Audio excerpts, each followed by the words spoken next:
sobre pesquisa Vox Populi. Pois é, olha só, a maioria da população atribui ao presidente Bolsonaro a responsabilidade pela crise sanitária e pela crise econômica nacional decorrentes da pandemia do novo coronavírus. É o que indica essa pesquisa nacional Vox Populi, realizada por telefone entre os dias 25 de junho e 3 de julho.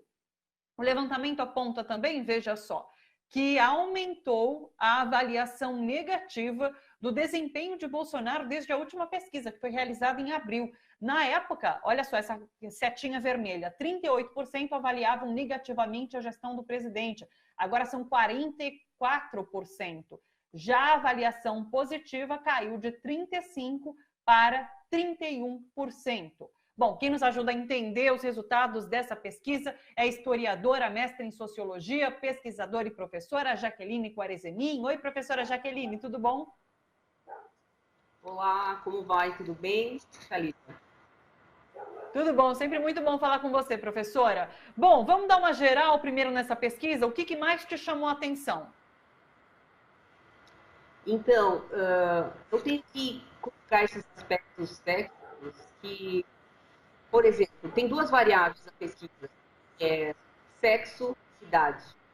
Em sexo está com 57% de mulheres, quando, na verdade, o dado atual pelo TSE até junho, não é disponível, inclusive, ele é de 53%, se arredondar para cima, e 47% de homens. Por que eu faço esse primeiro comentário?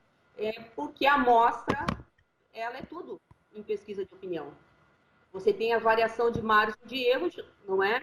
De 2,5 no caso dessa pesquisa, e quando você tem, então, uma superrepresentação de mulheres, você também terá alguns vieses no resultado. Agora, de modo geral, eu li toda a pesquisa, embora me foi enviado algumas para comentar, eu li toda, e é uma pesquisa grande. Eu trabalho há muito tempo com pesquisa, então eu sei qual é a dificuldade de realizar pesquisa por telefone, não é? Mas o que eu quero dizer é que, de modo geral, tem 28 a 34% que sempre se posiciona favorável ao governo, ou às políticas, ou ainda acredita nesse governo. Então, 28 a 32 seria quase que um consolidado que concorda com o governo de modo geral, não é? E agora, na questão, então, da capacidade hoje do governo administrar essa crise, nós temos um crescimento de 7 pontos, ressalvo que tem essa questão da amostra que falei antes, mas o que, de certo modo, invalida muitos dados de opinião política. Muitos dados de opinião política. Vamos ver, Sara. Então, vamos ver essa tela sobre a capacidade? Olha para a gente essa tela sobre a capacidade de Bolsonaro para governar nesse momento, que acho que a gente pode, inclusive, dar uma visualizada e fala bastante desses 30% que você coloca, né? Olha só, não tem capacidade. Então, eram 52% em abril, isso subiu para 59%. A pergunta foi, Bolsonaro tem capacidade para governar o Brasil em um momento como este que estamos passando? E tem capacidade, diminuiu também. Então, bastante, né? De 42 foi, de 43, se eu não me engano, foi para 38%. É um pouco disso que você mostra, né? De que esses 30% de alguma forma seguem. Vamos ver uma outra lauda também que aponta isso, que é sobre o desempenho de Bolsonaro no enfrentamento da pandemia, que também tem relação com tudo isso que a gente está falando. Essa lauda da pandemia. Já temos ela? Sim, está positivo, né? Uma avaliação. Aqui, a evolução. A evolução da avaliação do desempenho. Negativo de 42 para 49, positivo foi de 34% para 24%, professora. Sim, então, eu acho que eu acabei pegando o gráfico errado, era esse aí mesmo que eu queria falar. Tem essas diferenças aí, então tem um crescimento, não é? E a queda de quem não acredita, então, que ele tem condições de enfrentar. Agora, Thalita, eu não sei, o tempo ficou curto, né, gente? O tempo ficou curto e eu teria várias questões, então eu queria tocar em 2 pontos. Se tu me permite, tu pode perguntar aí né, as que você tem, mas a questão da responsabilidade do governo... Professora. Não entendi. Fica à vontade, quero te ouvir sobre esses dois pontos, por favor. Então, essa questão da responsabilidade do governo, total, parcial ou pouca, soma 77%, ou seja, dos entrevistados, 77% acha que o governo tem responsabilidade de tudo o que está acontecendo. E tem, de fato. Primeiro, porque o governo adotou uma política irresponsável do ponto de vista da questão de saúde pública, né? Inclusive um militar que não tem nada a ver com a medicina, não tem nada a ver com a questão de saúde, mas principalmente porque o tempo inteiro ele questionou e adotou uma prática de não usar máscara e etc.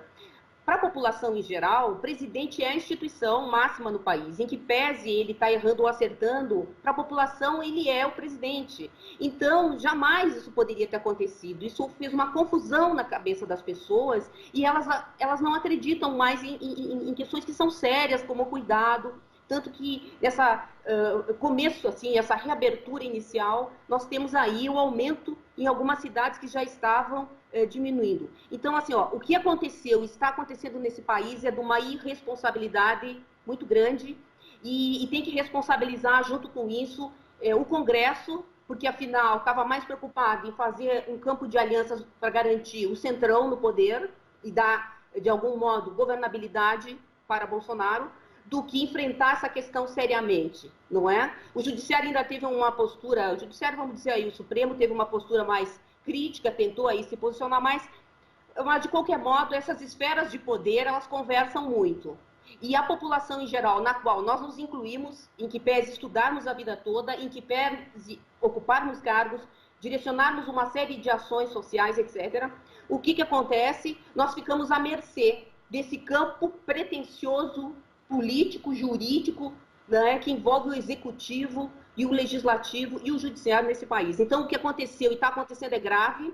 O que as pessoas que têm bom senso e que têm uma posição mais crítica com relação à questão da desigualdade, a questão do acesso à vida e ao que está acontecendo hoje, tem que criticar isso com seriedade.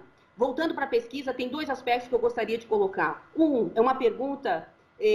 eu tenho só o número da página, né? A página 26, essa pergunta acabou falando sobre os problemas no isolamento. E as pessoas mostraram como principal problema não ter atividades sociais, não poder trabalhar e ter problemas psicológicos. Isso são questões sérias. Isso são questões que dizem respeito à vida.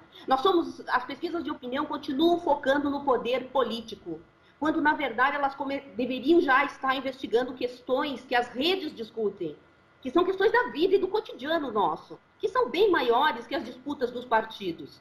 Os partidos, eles têm que vir agora nas eleições e mostrar seus programas, etc. E o campo crítico a tudo isso, ou que vê uma perspectiva melhor a partir da política, tem que, de algum modo, mostrar quem é quem nesse processo, não é? Porque não podemos continuar errando, como aconteceu na eleição em 2018. E uma outra pergunta, que ela está na página 47 do grande relatório, que também chegou a mim, pensando nos 3 tipos de problema que envolvem as pessoas, quais os 3 principais problemas que as pessoas julgam mais importante hoje, a pandemia é o principal problema.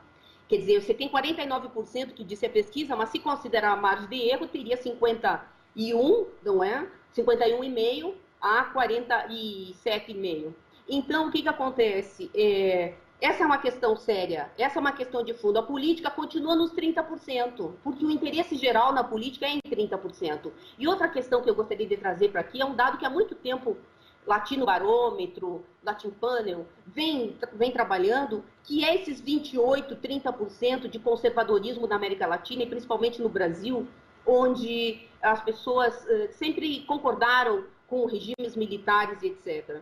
Então, a situação é complexa, a pesquisa aponta alguns dados interessantes, essas questões subjetivas têm que começar a ser pautadas de uma forma mais séria, porque as pessoas estão realmente preocupadas com a vida, não é? A política começa a responder essas questões que dizem respeito às nossas vidas, a como que as pessoas se alimentam, como que as pessoas dormem, aonde que elas dormem, se elas têm dinheiro para pagar luz, aluguel, etc. A questão do emprego, isso é grave, né? Quer dizer, a pandemia ela acelerou a questão digital, a questão, enfim, das tecnologias no trabalho, e isso acabou fazendo com que um aumento também, né, do desemprego, porque muitos negócios que foram para o remoto vão aproveitar, vão continuar, e vai reduzir também o número de pessoas, porque o remoto dá conta hoje de muita coisa, a gente sabe disso.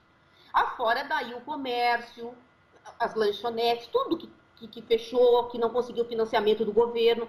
Isso foi uma grande farsa, me desculpa. Eu não tenho aqui os números precisos, mas está circulando por aí, num outro momento a gente pode aprofundar. A maioria dos recursos que estavam disponíveis para dar assistência às empresas, eles foram destinados às grandes empresas. Por quê? Porque precisa de lastro, precisa de garantia para acessar crédito. Então, várias coisas devem ser passadas a limpo. É uma pena que nós ficamos com esse tempo pequeno para discutir, assim, essa pesquisa, em que pese ali eu ter feito as considerações quanto à amostra, ela trouxe alguns elementos importantes que podem ser aprofundados, não é? E, enfim, desculpa se me estendi, aí acabei falando uma série de questões. Não. A gente tem mais alguns minutinhos, acho que você traz uma leitura super importante, interessantíssima sobre a pesquisa. Eu queria só fechar falando sobre, diante de tudo isso que você coloca, inclusive dessa rejeição ao governo Bolsonaro, diante dessas perspectivas em relação à qualidade de vida das pessoas, que, como você disse, é isso que importa, é a vida que importa, há um número curioso em relação a pessoas a favor e contra o impeachment de Bolsonaro, que de certa forma poderia mudar essa estrutura em que vivemos. A gente até tem essa tela também, são 45% a favor do impeachment de Jair Bolsonaro, 47% contra. Como fazer a leitura desse número? Sim, mas 47 a 45, né, a favor 45 e contra 47, na verdade isso é um empate, porque a margem de erro é 2,5, então está dentro. Está empatado, não é? Na verdade, nós temos uma população dividida, e isso vem, na verdade, aprofunda-se na eleição de 18, ela não está colocada, principalmente porque o Centrão, junto com um campo que se articula em torno de várias forças, amenizaram para o governo permanecer. E esse governo vai permanecer enquanto interessar a política que está sendo desenvolvida, a política econômica, que setores diferentes aí de opinião colocam ela como desastrosa, não é? Ela não responde às questões mais imediatas, está passando a boiada e está passando direto. A questão da água passou, né? A questão da desoneração da folha agora, que está para ser votado. Então, é tudo tão amplo, tão complexo, que a gente não consegue organizar, muito menos num período curtinho. Então, eu já tinha decidido, em outros tempos aí, que me chamavam para... Eu não estava mais dando entrevista e eu disse, cara, eu só vou falar de um ponto. Porque como a situação é complexa, ela acaba passando por diversos outros na abordagem, né? A gente consegue discutir os outros. Mas, Thalita, desculpa se não atendi a expectativa, mas tentei aí abordar aspectos mais amplos.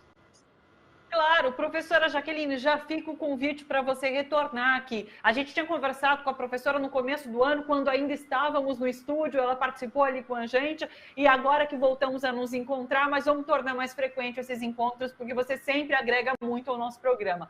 Muito obrigada, professora Jaqueline, uma boa tarde para você. Grande beijo. Obrigada, boa sorte.